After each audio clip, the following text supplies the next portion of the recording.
ఈ జ్యోతిష్ శాస్త్రం వచ్చేసి మాకు ఇప్పుడు కొత్తగా వచ్చిందేం కాదు ఇది. హ్మ్. మా తాతల కాలం నుంచి మాకు వంశపర్యాయంగా వచ్చేది జ్యోతిష శాస్త్రము. హ్మ్. ఈ జ్యోతిష శాస్త్రం మాకు 11 తరాల నుంచి వస్తుంది.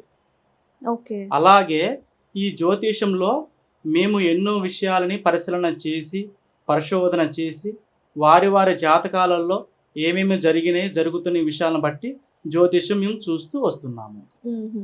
అంటే మీ అలాగమ్మా. తాతల తండ్రుల నుంచి వంశపారంపర్యంగా ఈ వృత్తి చేస్తూనే అవునమ్మా. ఉన్నారు. అవును. సో, మీరు వాళ్ళ దగ్గర ఈ విద్య అనేది నేర్చుకున్నారు. అవునమ్మా.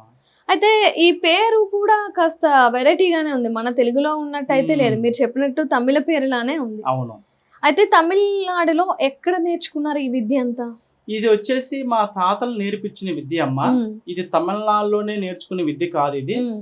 ఇది వచ్చేసి మా తాతగారు కొండపల్లి ముత్యం గారని భద్రాచలంలోనే మా తాతగారు వచ్చేసి అక్కడే ఉండి మా తాతగారు మా నాన్నగారు నేర్పించి, మా నాన్నగారు మాకు నేర్పించి, మా హ్మ్. నాన్నగారు ఒక అటు ఇటు ఒక 30-40 సంవత్సరాల ముందు చెన్నై వెళ్ళి చెన్నైలోనే సెటిల్ అయిపోయారు. ఓకే. ఇక నాన్నగారు వచ్చేసి పెద్ద దేవస్థానాన్ని నిర్మాణం చేయడం జరిగింది. హ్మ్. ఆ నిర్మాణంలోనే కరుమారమ్మ దేవస్థానంలోనే మేము పూజలు చేయడము, హ్మ్. ఇలాగ ప్రతి వారికి జ్యోతిషం చెప్పడము జరుగుతూ వస్తుందమ్మా. ఈ జ్యోతిషం అనేది మా తాతలు మా తండ్రులకు నేర్పించడము, మా తండ్రులు మాకు నేర్పించడం జరిగింది.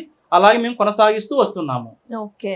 అదే మేము విన్నాము మీ అవును. జ్యోతిష ఆలయం గురించి. ఎందుకంటే ఉమ్, ఇక్కడికొస్తే ఫలితాలు త్వరగా వస్తున్నాయి. మాకెలాంటి ఖచ్చితంగా. సమస్య ఉన్నా సరే ఆయన దగ్గరికెళ్తే త్వరగా ఆ సమస్య తీరుతుంది వాస్తవం అని అమ్మా. జనాలు చెప్తున్నారు. సో, ఖచ్చితంగా అమ్మా. అందుకనే మేము ఇక్కడికొచ్చామన్నమాట. వాస్తవం సో, అమ్మా. ముఖ్యంగా మీ దగ్గరికి ఎలాంటి కస్టమర్స్ వస్తూ ఉంటారు? ఏ సమస్యలతో ఆ. ఎక్కువగా వస్తూ ఉంటారు? అమ్మ మా దగ్గరికి వచ్చేసి చాలా మంది వచ్చేసి ప్రేమించుకొని విడిపోయిన వాళ్ళు మళ్ళా కలవడం కోసము మమ్మల్ని సంప్రదిస్తూ వస్తుంటారు. హుహు. ఇంకా ఉద్యోగము అనేది బాగా చదివి ఉద్యోగం రాని వాళ్ళు కూడా ఉద్యోగం కోసం మా దగ్గరికి వస్తున్నారు.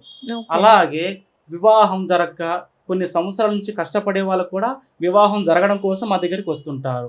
ఇలాగా కొంతమంది వ్యాపారాలు రియల్ ఎస్టేటు హ్మ్. ఇలాగ రియల్ ఎస్టేట్ వ్యాపారంలో కూడా నష్టపోయి లాభం పొందడానికి కూడా మా దగ్గరికి వస్తుంటారు. హ్మ్. అలాగే ఈ గుప్త నిధులు అంటారమ్మా.